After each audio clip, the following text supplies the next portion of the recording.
What are we about to do right now? I'm going to talk about people getting kicked out of school for saying the N-word.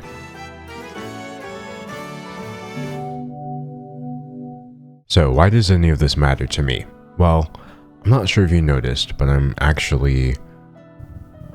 Let's just say I have a vested interest in ending racism someday, okay? But you know, unlike most situations involving slurs, I actually have mixed feelings about this one. But before we get into that, of course, I'd like to do my comment shout out from my last video. Did you lower your bass in editing software to have an even deeper voice? No. I've been waking up to record these videos at 6 a.m. So the higher part of my voice is not awake yet. So who are we talking about today? On the one hand, we have this girl who got dropped from her university program for saying the N-word. On the other hand, we have the guy who got her dropped from that program by leaking the N-word video. And their conflict got so big that it actually wound up in a New York Times article. So let's go through that. Jimmy Galligan was in history class last year when his phone buzzed with a message. Why am I reading this like a story time?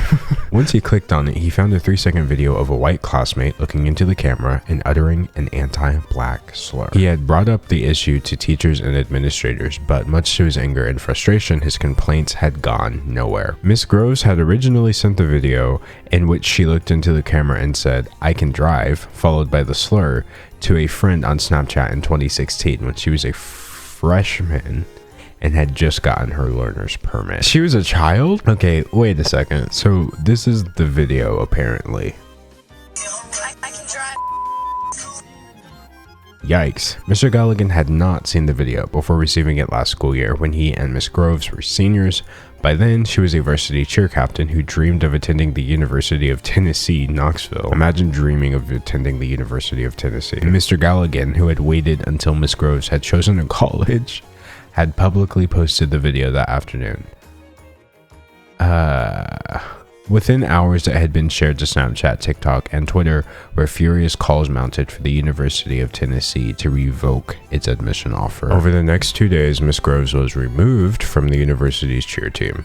She then withdrew from the school under pressure from admissions officials who told her they had received hundreds of emails and phone calls from outraged alumni, students, and the public. Very polite way of kicking her out of school without having to deal with the smoke. But the story behind the backlash also reveals a more complex portrait of behavior that for generations has gone unchecked in schools in one of the nation's wealthiest counties, where black students said they had long been subjected to ridicule.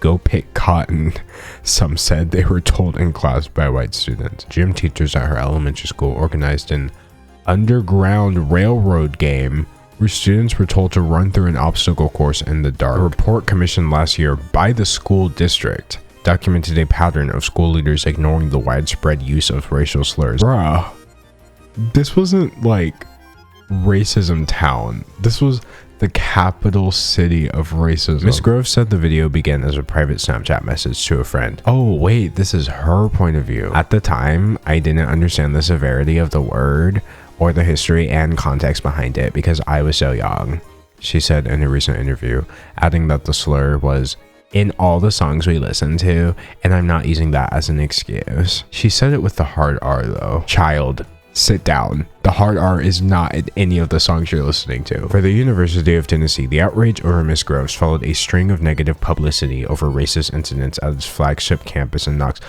Oh my gosh. So she was from Racism County and she was trying to attend Racism University. For his role, Mr. Galligan said he had no regrets. If I had never posted that video, nothing would have ever happened, he said. I'm going to remind myself, you started something, he said with satisfaction. You taught someone a lesson.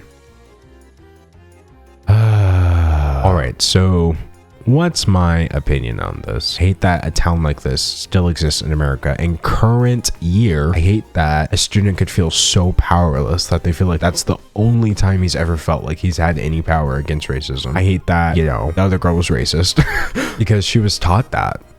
I mean, she's responsible for her actions, but it's clear both of these people are still very young and they're being used as scapegoats by all of the adults. The University of Tennessee high-key used this girl as a scapegoat because they're like, oh, look at us. We didn't let one person into our university. This other kid is being used as a scapegoat too because now people are like, oh, see, he's crazy and you know, black people, this is what they want. I hate it here. Now, I actually have 2 other articles I wanted to go over because I thought they were very interesting. So this next one is more so a question. This spring at Stanford University, 2 non-black professors read aloud the N-word in class from a lyric and a historic text. After this happened, black students at Stanford published this letter where they were basically like, hey, maybe if you didn't have the non-black instructors, you know, say the N-word during class, legally, people can use slurs in a university setting. True, kind of based, yet. While one is free to use the N-word, one can also choose to avoid the word precisely in order to promote better learning. Wait, I like this article. Okay, so basically, just because you can legally say the N-word, you can choose not to if you're not black. Whichever words one prefers, inclusivity and empathy serve the same semantic principle as respect and civility, despite leaning more toward a human rather than a Kantian framework. Why is she low-key smart? I love this article. Fun fact, like this article is laying out, you legally can say whatever garbage you want to say. And I'm not saying like reading the N-word in Huckleberry Finn makes you a bad person at all. What I'm saying is, it's your choice how you want to present yourself. And regardless of what your intentions were, that choice is going to have a reaction from the people listening to you. And they're free to express that as well. We're not erasing history by changing the way we talk about it. Ruth A. Starkman teaches writing, biomedical, and computing ethics at Stanford University. No, she doesn't.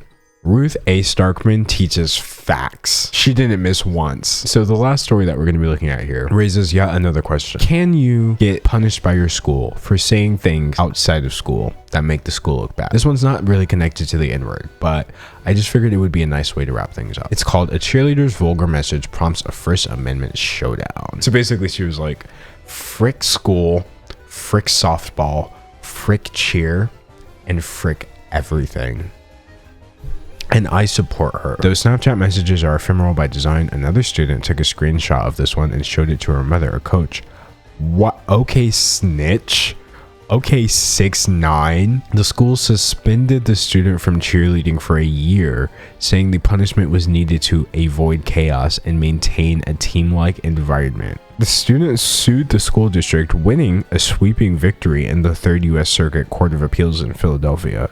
The court said the First Amendment did not allow public schools to punish students for speech outside of school grounds. The Supreme Court is deciding whether to hear the case. Here's my opinion on that whole thing. So the average age for someone in 9th grade is 14 or 15. As a 14 or 15-year-old, I think you do need to be taught if you're part of a team, you can't just go on social media and say, oh, screw them. But a 1-year suspension from cheerleading. She posted one Snapchat story. And here's the part about that. She didn't attack anybody in this story. Maybe a 1-week suspension from cheerleading. You're gonna have to sit this one out for a second. You can't just say screw cheer and then stay on the cheer team. You're making us look really bad. If you were at a job and you posted this, you might actually be fired. This is kind of really serious. But a 1-year suspension, that starts seeming like vindictive. Instead of addressing the fact that school is needlessly competitive and extremely taxing on these kids' mental health, they're like, I don't know, what if we just punish them or something? All right, so like, what are my final thoughts on all of this? I think schools don't give a single care about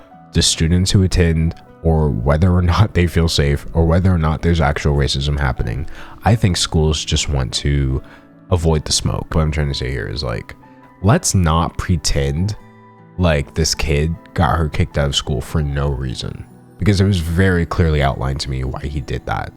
But let's also not pretend like that's helpful at all and making progress towards, you know, black people not being killed in the street. I think the lesson here is clear.